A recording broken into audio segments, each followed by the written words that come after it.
मेरे प्यारे साथियों, वाहिगुरु जी का खालसा, वाहिगुरु जी की फतेह।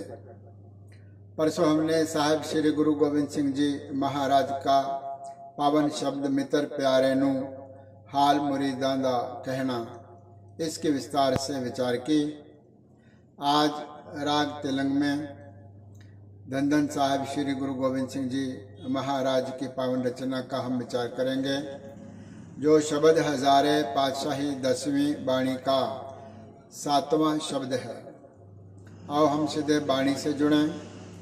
इस शब्द में गुरु महाराज यह हमको दर्शा रहे हैं कि अकाल पुरख परमात्मा कभी जन्म नहीं धारता, वह अजन्मा और अजोनी है, स्वयंभू है, स्वयं प्रकाशित है और अकाल पुरख परमात्मा ही अपनी शक्ति देके इस पृथ्वी पर अवतारों को, महान शक्तियों को और महान आत्माओं को भेजता है। इस भाव का जो विचार है आज के शब्द में आ रहा है। शब्द इस प्रकार से आरंभ है। राग तिलंग काफी पातशाही 10वीं। राग का नाम तिलंग है। तिलंग राग तीसरे पहर में गाए जाने वाला एक राग है। इसको काफी के साथ मिलाकर लिखा गया है। काफी का भाव है, यह भी एक संपूर्ण रागनी है जिसके गाने का समय चौथा पहर माना गया है। दोनों को मिलाकर के यह शब्द पातशाही 10वें पातशाह साहिब श्री गुरु गोबिंद सिंह जी महाराज ने इसको उच्चारण किया है। शब्द क्या है? इस प्रकार से आरंभ होता है। केवल काल ही करतार, आद अंत अनंत मूरत, गणन पंजन हार। केवल का अर्थ है केवल और केवल। काल ही करतार, काल का यहाँ पर अर्थ है वह अकाल पुरख परमात्मा। करतार का अर्थ है सबको करने वाला, सृष्टि का कर्ता, प्रत्येक वस्तु का कर्ता, पदार्थ का कर्ता, माया का कर्ता, आत्मा का कर्ता और शरीर का कर्ता। यह सबको बनाने वाला करतार वो कौन है? काल। काल का अर्थ है अकाल पुरख परमात्मा ही सारे पदार्थों को, विश्व को, इस धरती को, सारे ब्रह्मांड को वह बना रहा है, कर रहा है, इसलिए वह करतार है। और वह करतार जो है वह केवल अकाल पुरख परमात्मा है जो सब वस्तुओं को, पदार्थों को बना रहा है। आगे गुरुदेव जी कथन करते हैं उसका स्वरूप कैसा है। आद अंत अनंत मूरत। आद का अर्थ है सबसे प्रारंभ में, आदि। आदि का अर्थ है सबसे पहले का, सबसे आरंभ का वह परमात्मा है। और अंत, अंत का अर्थ है सबसे अंत में, जब कुछ भी नहीं रहेगा तो भी वह परमेश्वर रहेगा, परमात्मा रहेगा, वाहिगुरु रहेगा। सबसे पहले भी वही है, सबसे अंत में भी वही है। पहले और अंत के मध्य में सारा संसार है, सारी कायनात है, सारा ब्रह्मांड है, सारा जीवन मृत्यु का खेल है।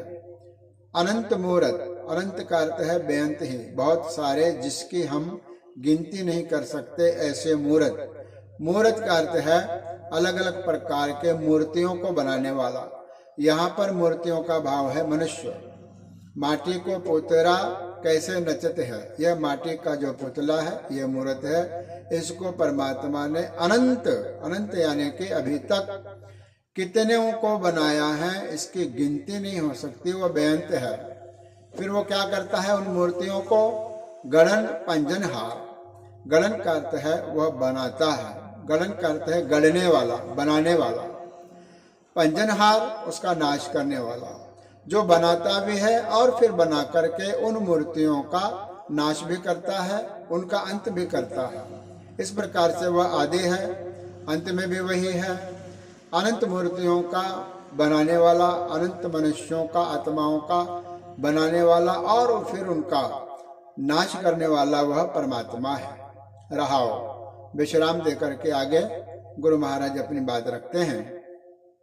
निंद उस्तत जौन के सम, सत्र मित्र ना कोय। परमात्मा की हस्ती कैसी है? ना उसके ऊपर निंदा करने का कोई असर होता है, ना उस्तत करने का कोई असर होता है।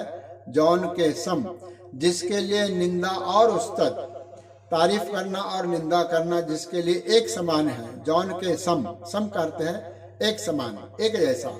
परमात्मा को कोई बुरा भी कह दे उसको कोई फर्क नहीं पड़ता, परमात्मा की कोई स्तुति भी कर दे तो भी उसको कोई फर्क नहीं पड़ता, क्योंकि निंद उस्तत जौन के सम, यह समान है। शत्रु मित्र ना कोई, जिसका ना कोई शत्रु है और ना कोई मित्र है, वह शत्रुता और मित्रता के भाव से भी ऊपर है। क्यों कि वह अनंत है, आदि में है और अंत में भी है।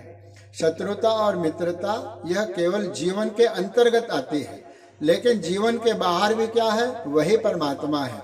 इसीलिए ना उसका कोई शत्रु है ना उसका कोई मित्र है। फिर कहते हैं कौन बाट परितिसय पथ सारथी रत होए। कौन बाट यानी कौन सी विपत्ता, बाट का अर्थ है विपत्ति। उस परमात्मा को ऐसी कौन सी विपत्ति पड़ गई, परितिसय, तिसय का अर्थ है उस परमात्मा को। एक व्यंग की शैली में गुरु महाराज अपनी बात रख रहे हैं कि ऐसा सर्वशक्तिमान जो परमात्मा है उसको आखिर ऐसी कौन सी विपत्ति पड़ गई, ऐसा कौन सा उस परमात्मा को संकट आ गया। कौन बाट परितिसय, उस परमात्मा को पथ सारथी रत होए। पथ सारथी का अर्थ है, पथ का अर्थ है पार्थ, पार्थ का अर्थ है अर्जुन, सारथी का अर्थ है रथवान, रथ को चलाने वाला। गुरुदेव जी कथन करते हैं वह परमात्मा जबकि सबसे शक्तिशाली है, उसके ऊपर ऐसी कौन सी पीड़ा, ऐसा कौन सा विघ्न आया कि उस परमात्मा को अर्जुन का सारथी बन करके रथ को हाँकना पड़ा। अर्थात जो अवतारवाद है उसको थोड़ा सा व्यंग करके कह रहे हैं कि कृष्ण भगवान अर्जुन के सारथी बने द्वापर युग में, तो वो कहते हैं वो कृष्ण ही हैं, वह परमात्मा नहीं है। हाँ ठीक है कि उस कृष्ण भगवान में भी उस अकाल पुरख परमात्मा की शक्ति ही काम कर रही है, लेकिन जिसने देह धार लिया है उसको हम अकाल पुरख सीधे सीधे नहीं कह सकते। इसलिए कहते हैं कि उसको कौन सी ऐसी विपत्ता पड़ी जिसके लिए उसको अर्जुन का सारथी बनना पड़ा। एक व्यंग है, अर्थात परमात्मा को कोई विपत्ति नहीं आती, विपत्ति शरीरधारी को आती है जो जिसने शरीर को धारण किया है। यहाँ पर राहु के बाद का एक बंद, उसके विचार समाप्त हुए। आगे यह शब्द और विचार इसी प्रकार चलेगी जिसके विचार हम परसों करेंगे। आज इतना ही, धन्यवाद। गुरु राखा।